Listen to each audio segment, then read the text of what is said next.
बिस्मिल्लाहिर्रहमानिर्रहीम अस्सलाम वालेकुम वरहमतुल्लाहि वबरकातुहू। आज हम बना रहे हैं चाट। 2 टेबल स्पून ऑयल लेंगे।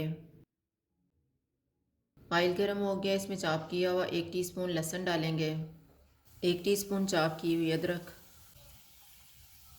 चूल्हे को मीडियम लो रखेंगे, इनको 30 सेकंड तक भूनेंगे। 1/4 टीस्पून हल्दी पाउडर डालेंगे। हाफ़ टी स्पून लाल मिर्च का पाउडर।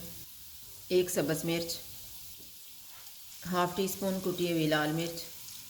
1 टीस्पून क्रश किया हुआ ज़ीरा। 1 टीस्पून क्रश किया हुआ धनिया। इनको भी 30 सेकंड तक भूनेंगे।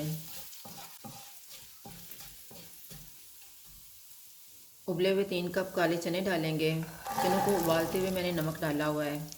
इनको 2 से 3 मिनट तक भूनेंगे।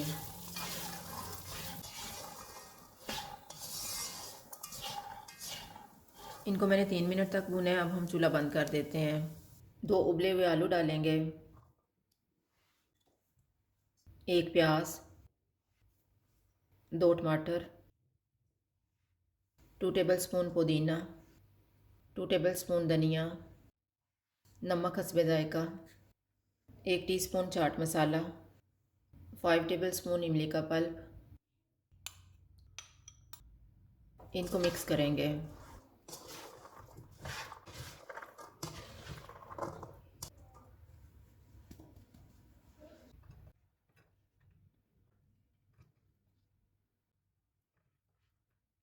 काले चने की चाट तैयार है। अगर आपको हमारी वीडियो अच्छी लगे तो लाइक करें और हमारे चैनल को सब्सक्राइब करें। शुक्रिया। अल्लाह हाफ़िज़।